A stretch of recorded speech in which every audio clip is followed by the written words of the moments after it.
어이 칸막이가 생겼네 이게. 칸막이가. 우리 얼굴이 보여요. 네, 근데 연일 씨 분들 얼굴이 같이 보이는데. 아 근데 이렇게 막아놓으니까 소리도 좀 더 안 들리고. 네, 제 목소리만 잘 들리네요. 그분도 따로 계시니까 더 외로워 보이시고 이러네요. 네. 부부인데도 이 정도인데 연일 씨 얼마나 외로우시겠어요. 아니 지난 시간에 네네. 우리 예수님 외롭게 하지 맙시다 라고 끝냈잖아요. 맞아요. 아 맞아. 그래서 이렇게 칸막이가 이렇게 있나? 외로워 보라고? 아니죠, 이게 방역 때문에 그래요. 아 이런 칸막이 따위는 저희를 외롭게 할 수 없을 것 같습니다. 네. 그쵸? 선생님의 말씀에 또 집중하고 더 가면 저희가 또 더 하나가 되지 않을까. 아. 오 타이밍 귀재. 정말. 선생님 안녕하세요. 안녕하세요. 안녕하세요. 잘들 지냈죠? 예, 겉으로 보기엔 다 잘 지내 보이는 것 같은데 아, 속은 어떨지 모르죠. 하나님만 아시죠. 그렇죠. 뭐 외로웠어요? 네? 한 주간 동안? 외로움이 있었지만 그 순간마다 기도하려고 노력을 했습니다. 굉장히 아니, 선생님이 저를 차갑게 쳐다보셨어요. 느꼈죠. 저 이런 눈빛을 지금 1년 동안 처음 느끼는 거예요. 칸막이도 뚫었어. 칸막이도 뚫었어. 네. 인생은 원래 외로운 것 같아요. 자기의 마음을 누구도 알아차리지 못할 때 그래서 세상에 어떤 누구도 내 마음을 알지 못하는구나 이렇게 느낄 때가 외로울 때인 것 같아요. 물론 고독함과 외로움이라고 하는 것을 구분하기는 하는데 사실은 고독 속으로 가고 싶은 사람들이 있거든요. 내가 의도적으로 고독한 자리에 가고 싶어 하는 사람들이 있습니다. 침묵할 수 있는 곳, 내가 더 이상 어떤 역할을 하지 않아도 괜찮은 곳, 그냥 나로서 온전히 존재하고 싶은 장소에 대한 그리움, 이런 것들이 있죠. 분주할수록 더욱더 그러하죠. 그런데 외로움이라고 하는 것은 누군가와 함께 연결되어 있음을 느끼고 싶은데 내가 고립되어 있다고 느낄 때 내게 다가오는 고통 같은 것들이 외로움인 것이죠.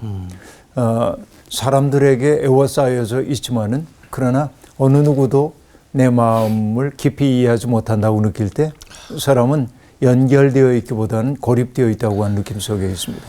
옛날엔 이런 걸 뭐 군중 속의 고독 그렇게 얘기하기도 했지만은 그런 느낌들이 있는 거죠. 예수님도 똑같은 마음이셨을 것 같아요. 수많은 사람들이 당신을 따랐고 또 12명의 친밀한 제자들이 있었지만 요한복음을 통해서 우리가 거듭거듭 보고 있습니다마는 제자들은 주님의 마음을 알아차리지 못할 때가 더 많았죠. 주님이 하시는 말씀과 제자들의 말이 한 장소로 수렴되기보다는 엇갈리는 경우가 더 많았음을 우리가 알고 있습니다.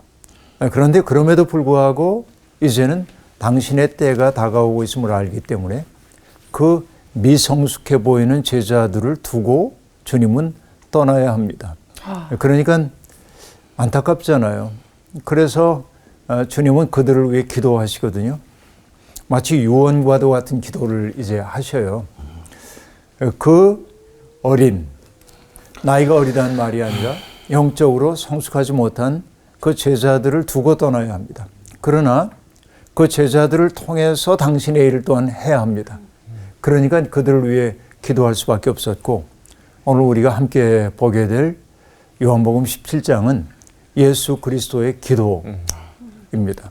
우리는 흔히 그리스도의 기도하면은 겟세마네 동산의 기도를 많이 떠올리지만 요한복음에서의 기도는 요한복음 17장에 나오는 이 기도로 되어 있습니다. 오늘 함께 살펴볼게요. 오늘 수업 요한복음 53강 때가 이르렀으니 요한복음 17장 1절부터 13절까지의 말씀입니다. 연희연 씨부터 읽어주세요. 예수께서 이 말씀을 하시고 눈을 들어 하늘을 우러러 이르시되 아버지여 때가 이르렀사오니 아들을 영화롭게 하사 아들로 아버지를 영화롭게 하게 하옵소서. 아버지께서 아들에게 주신 모든 사람에게 영생을 주게 하시려고 만민을 다스리는 권세를 아들에게 주셨음이로소이다. 영생은 곧 유일하신 참 하나님과 그가 보내신 자 예수 그리스도를 아는 것이니이다. 아버지께서 내게 하라고 주신 일을 내가 이루어 아버지를 이 세상에서 영화롭게 하였사오니 아버지여 창세 전에 내가 아버지와 함께 가졌던 영화로서 지금도 아버지와 함께 나를 영화롭게 하옵소서. 세상 중에서 내게 주신 사람들에게 내가 아버지의 이름을 나타내었나이다. 그들은 아버지의 것이었는데 내게 주셨으며 그들은 아버지의 말씀을 지키었나이다. 지금 그들은 아버지께서 내게 주신 것이 다 아버지로부터 온 것인 줄 알았나이다. 나는 아버지께서 내게 주신 말씀들을 그들에게 주었사오며 그들은 이것을 받고 내가 아버지께로부터 나온 줄을 참으로 아오며 아버지께서 나를 보내신 줄로 믿었사옵나이다. 내가 그들을 위하여 비옵나니 내가 비옵는 것은 세상을 위함이 아니요 내게 주신 자들을 위함이니이다. 그들은 아버지의 것이로소이다. 내 것은 다 아버지의 것이요 아버지의 것은 내 것이온데 내가 그들로 말미암아 영광을 받았나이다. 나는 세상에 더 있지 아니하오나 그들은 세상에 있사옵고 나는 아버지께로 가옵나니 거룩하신 아버지여 내게 주신 아버지의 이름으로 그들을 보전하사 우리와 같이 그들도 하나가 되게 하옵소서. 내가 그들과 함께 있을 때 내게 주신 아버지의 이름으로 그들을 보전하고 지키었나이다. 그 중에 하나도 멸망하지 않고 다만 멸망의 자식뿐이오니 이는 성경을 응하게 함이니이다. 지금 내가 아버지께로 가오니 내가 세상에서 이 말을 하옵는 것은 그들로 내 기쁨을 그들 안에 충만히 가지게 하려 함이니이다. 네, 고맙습니다. 기도의 내용인데 굉장히 아름답기도 하고 또 비장하기도 합니다. 저는 성경을 읽는 많은 사람들이 요한복음 17장에 나오는 이 구절을 반복하여 읽었으면 참 좋겠어요. 그래서 우리가 무엇을 기도해야 하는지를 좀 배울 수 있으면 참 좋겠다, 그런 생각을 하는데, 예수님이 어떤 마음으로 기도하고 있는지, 예수님이 하나님과의 어떤 친밀함을 드러내고 있는지를 느낄 수 있으면 참 좋겠다, 이런 생각을 하는데요. 지상에 남겨질 제자들을 격려하고 교육하기 위해서 하나님 앞에 엎드려 기도하고 있는 내용으로 그렇게 되어 있습니다. 그러니까 제자들이 어떻게 일치해야 하는지, 제자들이 지향해야 하는 삶의 내용으로서의 거룩함, 이것을 그들이 깨닫게 되기를 바라고 그들이 진리 안에서 살아갈 수 있기를 바란다고 하는 기도가 오늘 이 기도 내용의 핵심을 이룬다고 볼 수 있습니다. 우리는 공간복음서에서 예수님이 겟세마네 동산에서 기도하시는 모습을 보잖아요. 그렇죠.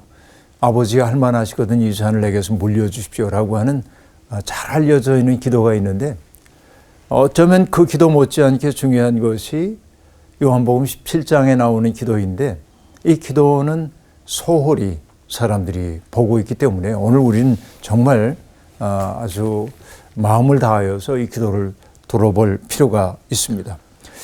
예수님이 이 말씀을 제자들에게 하신 후에 눈을 들어 하늘을 우러러 이르시되라고 말합니다. 기도하는 자세가 여럿이 있겠지만 우리는 기도는 다 눈 감고 해야 되는 거로 생각하지만 유대인들의 기도 자세 가운데에는 하늘을 우러러 바라보면서 기도하는 자세도 있었던 것이죠. 때때로 기도의 훈련을 할 때 저도 우리 교인들에게 그런 훈련을 한 적이 있습니다. 바라보면서 기도하자. 예를 들어서 원구 씨를 바라보니까 오늘 그 얼굴 빛이 낯빛이 어두운데 그의 마음을 괴롭히고 있는 것이 무엇인지 난 모르지만은 하나님께서 그의 마음속에 빛을 비춰주셔서 늘 그 얼굴에 떠올랐던 환한 빛 우리도 함께 볼 수 있게 해달라든지 이렇게 이제 얼굴을 보면서도 기도해 줄 수 있는 거죠. 그러니까 기도에 딱 하나의 방법만 있는 건 아니고 또 우리가 화살기도라고 하는 것도 있잖아요. 그렇죠. 화살기도. 그러니까 그 사람이 알든 모르든 하는 거예요. 전차를 타고 오는데 앞에 앉아있는 연희엘이 너무 슬픈 표정을 짓고 있으면 하나님 저 자매가 왜 슬픔에 있는지 모르지만은 그 슬픔을 연료 삼아서 오히려 기쁨을 수확할 수 있게 해주십시오. 짤막하게 이런 기도를 드릴 수도 있죠.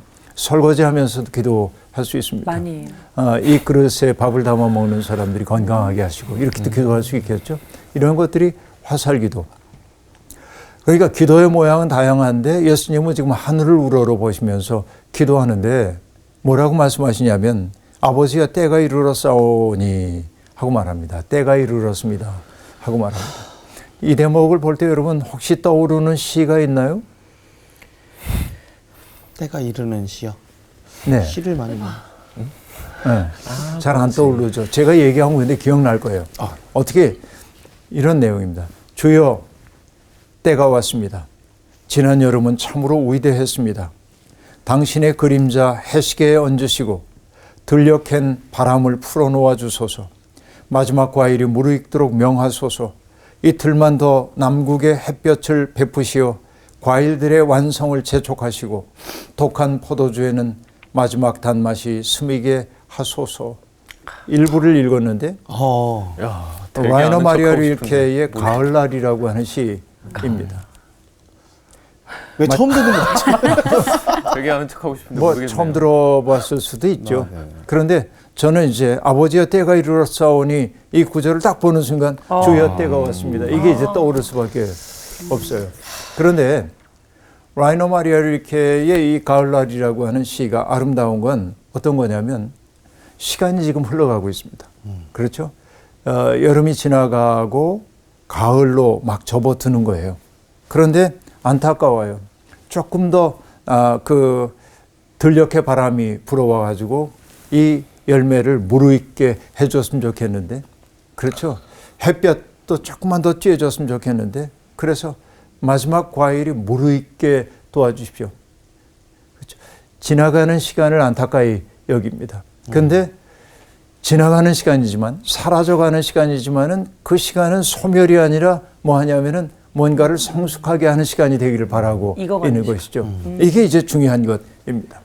쇠락의 시간처럼 보이지만은 그것을 성숙의 시간으로 바꿔달라고 하는 거죠. 자, 이게 시 공부하는 시간이 아닌데 이렇게. 너무 재밌다. 너무 좋은데요. 쇠락의 시간이지만은 그것을 성숙이. 성숙의 시간으로 바꿔달라는 것이죠. 그렇죠. 인간의 모든 시간이라고 하는 것은 저렇게 가야만 하는 것입니다. 그래서 사람들은 나이 들어가는 것을 싫어하지만 많은 사람들이 나이 들 수밖에 없는 게 이제 인생의 구조이죠. 그러면 늙어짐의 징조는 우리가 피할 수 없지만 그러나 점점 그 바람을 통해서 익어가는 과일처럼 이틀만 더 햇빛을 달라고 했던 그 햇볕을 통해 익어가는 그 과일처럼 쓴맛을 품고 있었던 포도주가 단맛으로 숙성해가는 과정을 갖는 것처럼 인격적인 성숙함, 향기, 맛이 드는 그런 과정으로 우리가 시간을 바라볼 수 있다고 한다면 우리에게 주어져 있는 모든 시간들이 아름답게 되었다고 하는 전도서 기자의 이야기가 그르지 않다 하는 얘기죠. 근데 예수 그리스도가 지금 아버지여 이제 때가 이르렀습니다 라고 말하는 것은 그때는 요한복음에서 거듭거듭 얘기해 왔지만은 아버지께로 돌아갈 때인 것이죠. 이제는 더 이상 지상에서의 시간이 얼마 남지 않은 것입니다. 그렇기 때문에 예수님이 지금 청하는 것은 아들을 영화롭게 해 주십시오라고 말합니다. 자, 이 얘기를 오해하면 아버지 지금까지 내가 이렇게 열심히 살아왔으니까 왕관 씌워주세요. 그런 말로 들릴 수도 있습니다. 그렇죠. 그렇지 않습니다. 끝까지 아버지의 뜻에 순종하게 해 주십시오.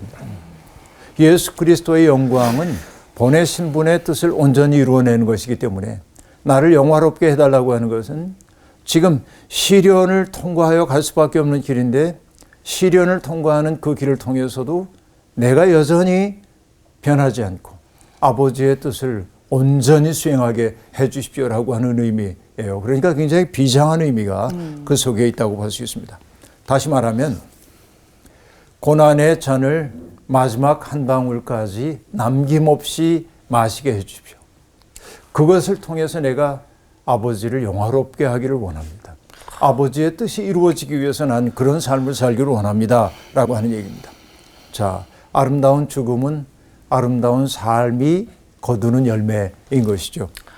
그리고 주님이 말씀하십니다. 아버지께서 아들에게 주신 모든 사람에게 영생을 주게 하시려고 만민을 다스리는 권세를 아들에게 주셨음이로소이다 라고 말합니다. 예수님이 받아둔 삶의 목표는 무엇이지요?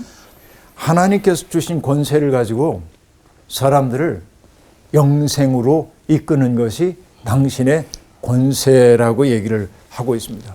이게 만민을 다스리는 권세입니다. 우리는 다스리다라고 얘기하면 뭐죠? 어떤 것이 되게 다스림입니까? 나의 뜻과 의사를 누군가에게 보고함으로 그가 내 뜻대로 움직이도록 만드는 게 다스림이라고 생각을 하잖아요. 대개는 이런 것들이. 그래서 옛날에 이제 사람들이 그런 세계, 다스리는 사람과 다스림 받는 사람으로 갈라진 그 세계에 지쳤기 때문에 그런 다스림이 없는 세상을 꿈꾸기도 했어요. No rule, 지배가 없는 그런 세상을 꿈꾸기도 합니다. 이게 이제 나중에는 아나키즘이라고 해서 무정부주의, 그러니까 정부를 없애자고 하는 말이 아니라 그런 뜻도 있지만은, 그런 지향도 있지만은 어느 누구에게도 구속되지 않는 자유로운 삶을 지향하는 무정부주의자들도 있었는데, 그러나 예수님이 얘기하고 있는 다스림이라고 하는 것은 일방적으로 나의 뜻을 그에게 보고해서 그가 내 뜻대로 살도록 만드는 것이 아니라 철저한 섬김을 통해서 그에게 주어져 있는 생명의 몫을 온전히 살 수 있도록 도와주는 게 다스림이에요. 예수 그리스도의 다스림이라는 건. 그러니까 내가 지배하고 폭력적으로 그를 강압하는 것이 예수의 지배가 아니라 하는 얘기인 것이죠. 그러니까 예수 그리스도의 지배의 내용은, 다스림의 내용은 한마디로 얘기하자면은 생명을 풍부하게 하는 것. 무생명을 풍부하게 하는 것이 바로 예수 그리스도의 그 다스림의 내용이고, 생명을 풍부하게 하는 것을 일러서 지금 요한복음은 영생, 그죠? 모든 사람이 영생을 얻게 하는 것입니다 라고 얘기를 하고 있습니다. 그죠? 영생을 주게 하시려고 주었어요. 그런데 여러분, 영생이라고 하는 게 보통은 어떻게 생각하죠? 영원히 사는 거예요. 시간의 무한한 연장, 많이 연장하는 것을 영생이라고 생각합니다. 그래서 여러분, 제가 다른 강의 가운데도 얘기한 적이 있는데, 황무지라고 하는 T.S. 엘리어트의 황무지라고 하는 시, 유명한 시가 있습니다. 근데 그 시의 첫 대목에 나오는 쿠마의 무녀 얘기가 등장하는데요. 쿠마의 무녀가 조롱 속에 들어가 있거든요. 그런데 애들이 물어요. 무녀야, 무녀야, 내 소원이 뭐니? 그러면은 무녀가 대답합니다. 죽고 싶어. 그러거든요. 이게 이제 황무지라고 하는 시의 분위기를 나타내는 것이에요. 근데 이 무녀는 미래를 예지하는 능력이 뛰어나서 신화이긴 합니다만 신의 사랑을 받아요. 그래서 신이 그 무녀에게 내 소원이 뭐냐고 다 들어주겠다고 얘기합니다. 그러면 여러분, 아름다운 거, 솔로몬처럼 아름다운 걸 구하면 얼마나 좋겠습니까만, 이 무녀는 자기의 능력을 유지한 지 오래 살고 싶었어요. 그래서 내 이 소나기에 있는 먼지의 개수, 횟수만큼 살고 싶습니다. 그랬어요. 아름다운 선택은 아니었거든요. 근데 약속했으니까 허락해 주었어요. 근데 그가 구하지 않았던 것은 내 젊음이 유지되게 해주십시오. 이걸 안 구한 거예요. 아이고. 그래서 계속 늙어가면서 쪼그라들어서 결국은 조롱 속에 들어갈 수밖에 없었어. 그러니까 시간이 무작정 연장되는 건 지루해요. 이거 영생 아니에요. 그죠? 진짜 영생이라고 하는 것은 어떤 것입니까?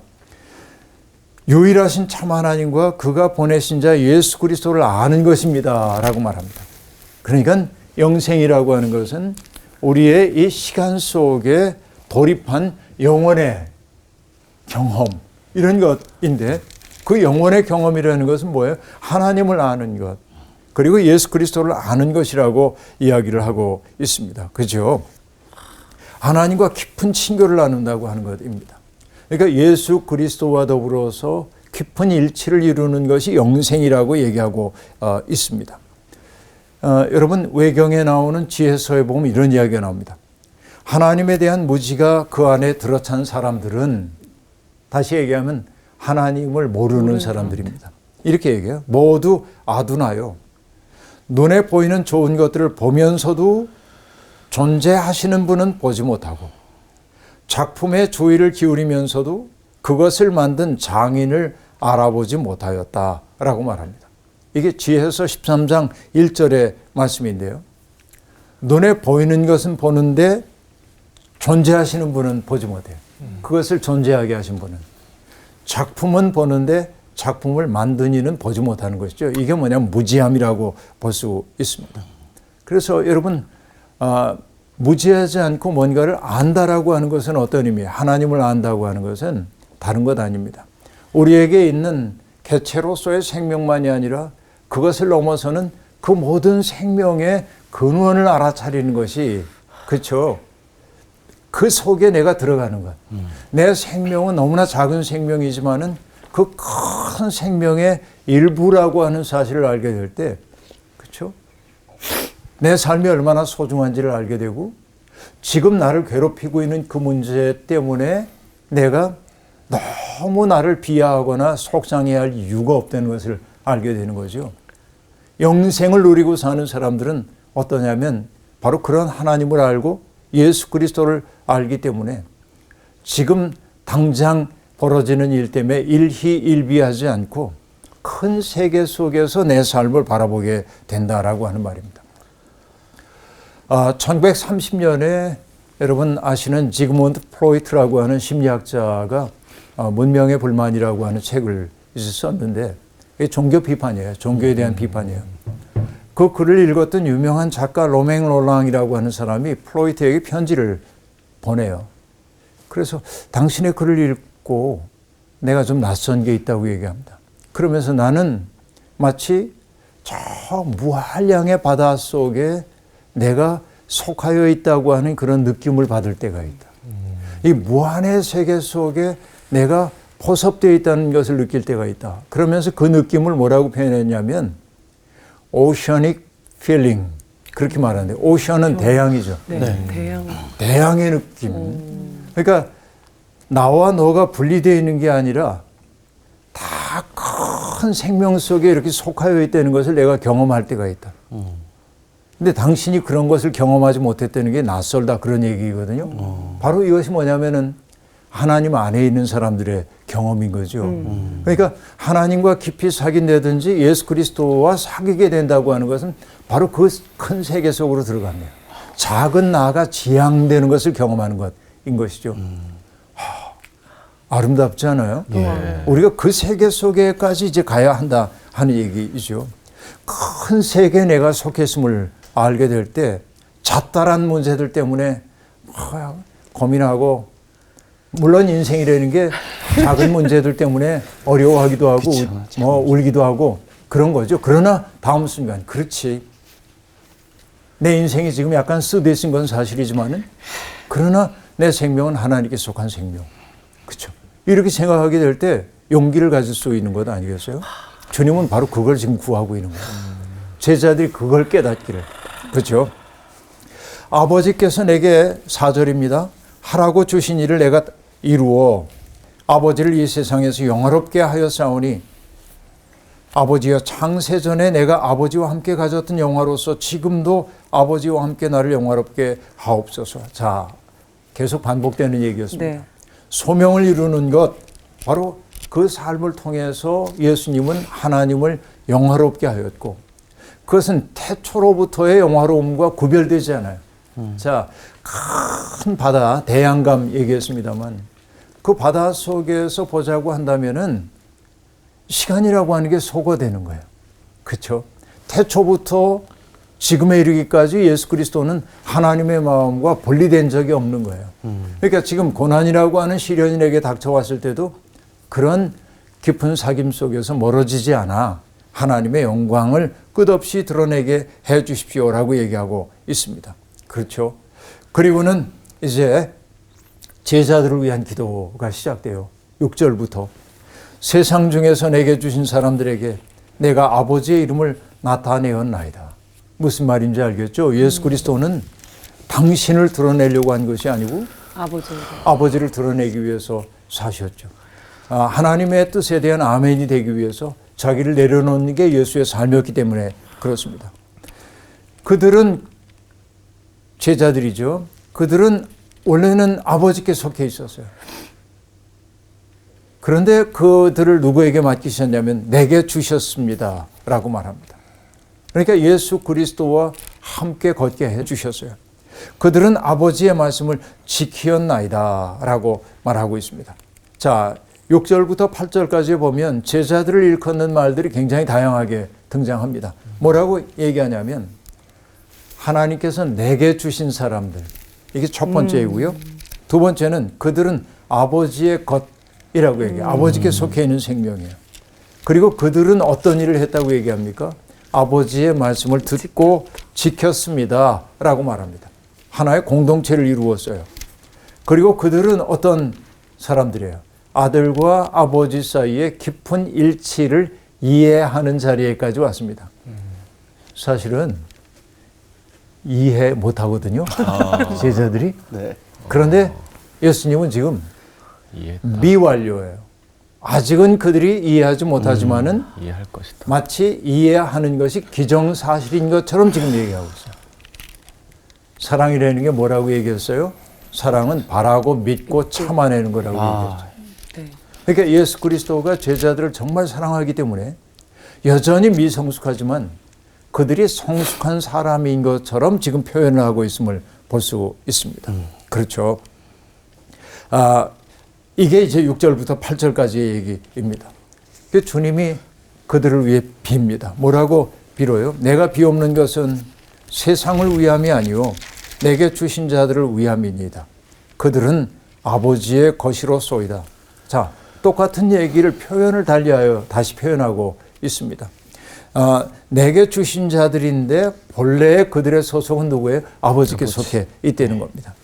그리고 또 얘기합니다. 내 것은 다 아버지의 것이고 아버지의 것은 내 것이온데 내가 그들로 말미암아 영광을 받았나이다 라고 말합니다.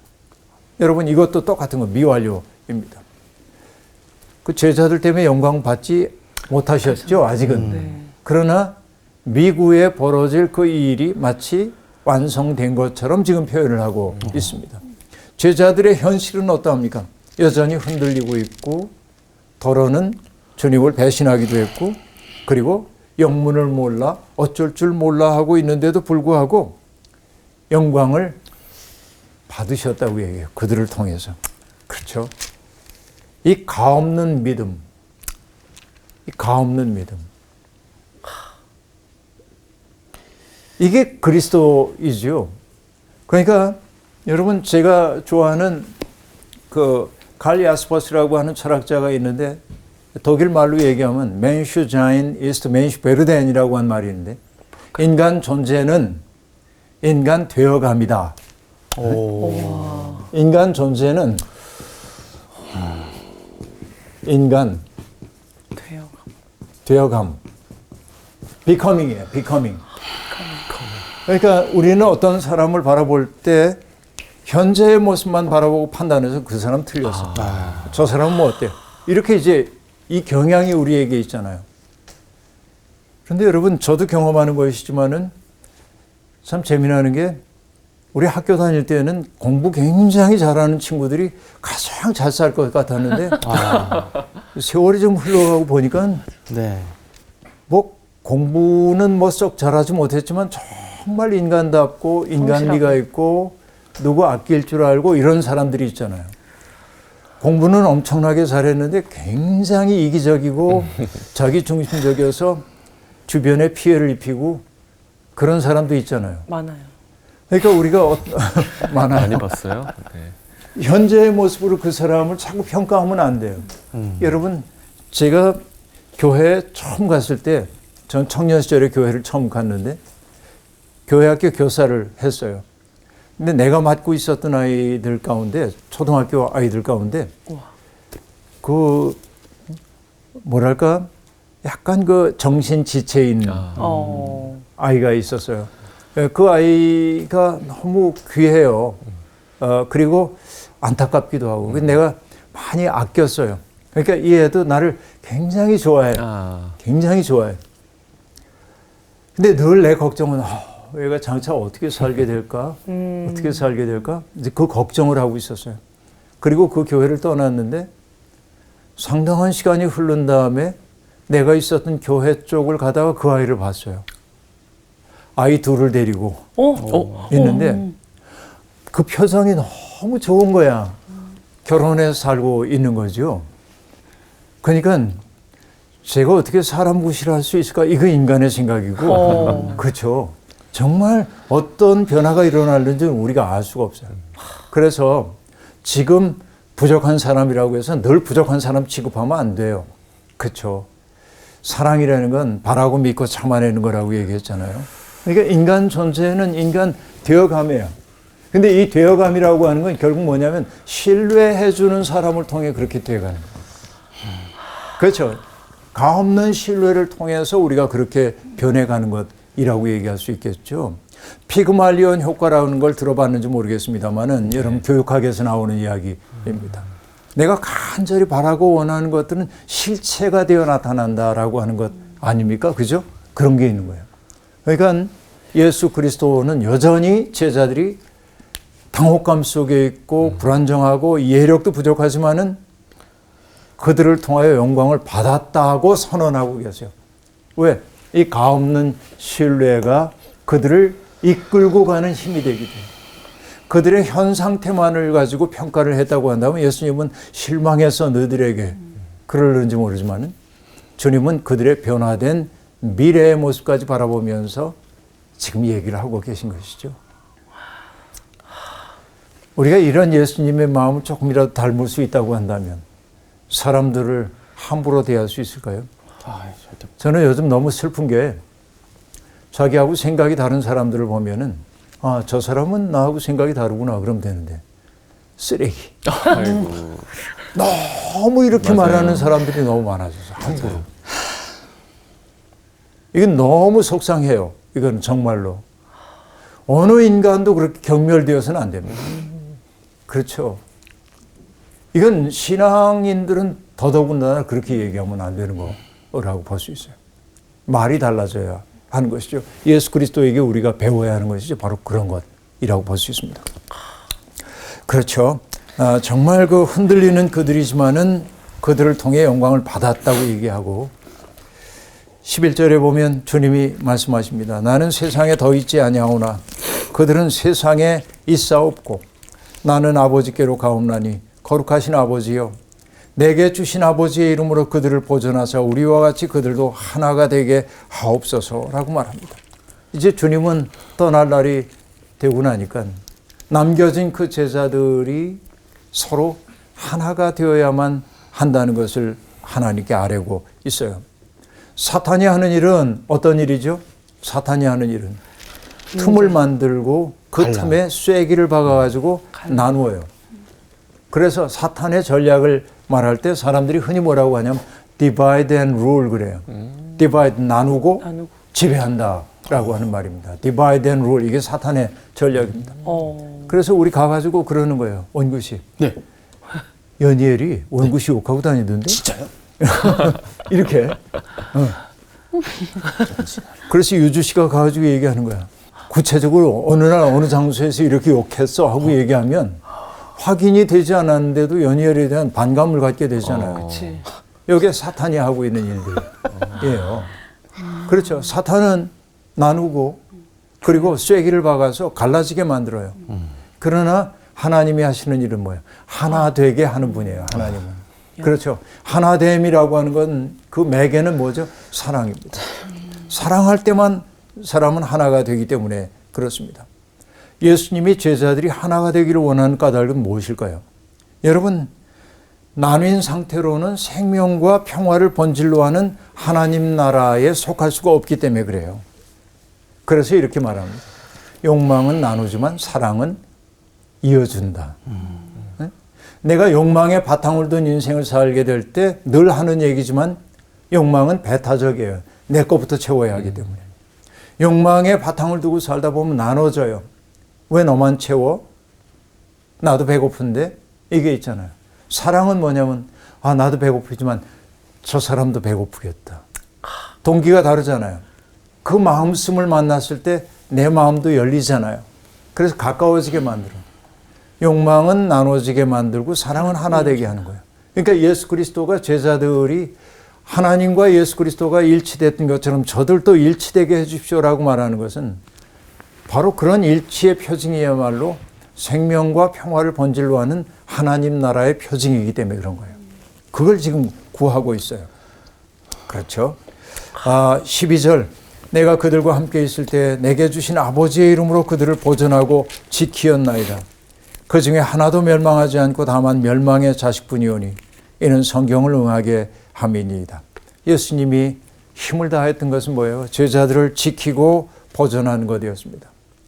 유다는 결국 예수님의 사랑으로부터 벗어났죠. 그를 이끌고 있었던 원심력이 더 컸기 때문에 그래요. 고심력보다 원심력이 더 컸기 때문에 그래요. 결국 유다가 그랬던 것은 성경 말씀을 응하게 하기 위한 것이라고 해석을 하고 있습니다.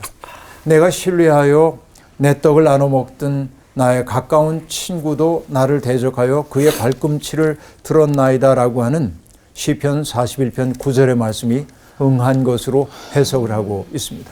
다시 말하면 예수 그리스도의 고난이라고 하는 것조차 그 영문을 알 수 없는 운명의 타격이라기보다는 하나님의 섭리 속에서 벌어지는 일이라고 요한은 해석을 하고 있는 것이죠. 그리고 13절 얘기합니다. 지금 내가 아버지께로 가오니 내가 세상에서 이 말을 하옵는 것은 그들로 내 기쁨을 그들 안에 충만히 가지게 하려 함이니이다 라고 말합니다. 그들이 그들 자신 안에서 충분히 만개한 내 기쁨을 누리게 하려는 것이 바로 나입니다 라고 말하고 있습니다. 결국은요, 예수 그리스도가 아직은 성숙하지 못한 제자들을 통해 영광을 받으셨다고 말하기도 하고 그들이 하나가 되게 해달라고도 기도하고 있는데, 그런 기도의 열매는 뭐냐면 그들이 무한량의 기쁨을 누리는 사람들이 되기를 바라는 거예요. 세상이 주는 것과 같지 않은 기쁨을 그들이 누릴 수 있기를. 그러니까 여러분, 기쁨이 바깥에서부터 들어올 때는 바깥에서 유입되는 게 없으면 내가 고갈됩니다. 그런데 기쁨이 어디에서 나와야 되냐면 속에서부터 나와야 돼요. 스며 나오는 거예요. 외부에서 들어오는 게 없어도 내 속에 기쁨이 있을 때 나는 기뻐하는 사람이 되는 거예요. 주님이 제자들을 위해 기도하고 있는 것은 바로 뜻이 들어간 사람이 되므로 하나님의 영원한 생명에 동참한 사람이 누릴 수밖에 없는 기쁨 속에 제자들이 머물게 하기를 위해 기도하고 있어요. 이것이 그리스도의 가없는 사랑입니다. 우리의 삶도 그런 기쁨에 근거한 삶이 되었으면 참 좋겠어요. 주님은 지금도 우리를 위해 이런 기도를 드리고 있습니다. 이게 우리의 소망입니다. 오늘 수업 여기서 마칠게요. 감사합니다. 어떡해. 오늘 또 제자들을 정말로 사랑하시는 예수님의 제자들을요. 기도에 대해서 좀 듣게 되었는데요. 어떻게 들으셨어요? 정말 그 사랑에 대해서 너무 다시금 느낄 수 있는 시간이었고요. 사랑, 진짜 아까 말씀하셨다시피 바라고 믿고 이제 참아내는 그런 예수님의 직접 그런 모습을 보면서 나는 예수님을 뭐 쫓아가려고 그렇게 마음 먹은 사람인데 가장 가까운 사람한테도 참아내지 못하는 그런 게 있지 않았나. 많이 참으셨어요. 그래서 더 참아야겠다. 뭐 힘든 일 있으셨나 봐요. 그러니까 네. 좀 바라고 믿고 참아야 되는데 바라고 믿다가 참지 못하는 그런 게 좀 있지 않았나 이런 반성을 해봅니다. 유지 씨 어떻게 들으셨어요? 같이 사는 사람으로서 저도 이제 두 자녀의 아이를 이제 키우고 있는데 바라고 믿고 인내하고 그게 사랑인데 예뻐하는 것만 사랑같이 느껴지잖아요. 인내가 참 부족한 부모구나. 근데 그 또한 이런 자리에서 저도 이제 공부를 하니까 성숙되어가는 엄마로서 조금 더 믿고 인내하고 그것이 이제 사랑의 열매로 나도 주는 그런 사람이 돼야겠다 이런 생각이 들었어요. 그래서 오늘의 마지막 말은 사랑은 상대방이 참된 기쁨을 누리기 원하는 것입니다. 그러네요. 이게 사랑은 상대방이 참된 기쁨을 누리길, 이거 한 번에 따라하기 어려우세요? 제가 사랑은 상대방이 참된 기쁨을 누리길 원하는 것입니다. 원하는 것입니다. 따라하시면 아유 고마워요. 될 것 같습니다. 천재야. 여러분, 사랑은 상대방이 참된 기쁨을 누리길 원하는 것입니다. 기쁨을 누리세요. 여러분, 참된 기쁨을 누리십시오. 사랑합니다.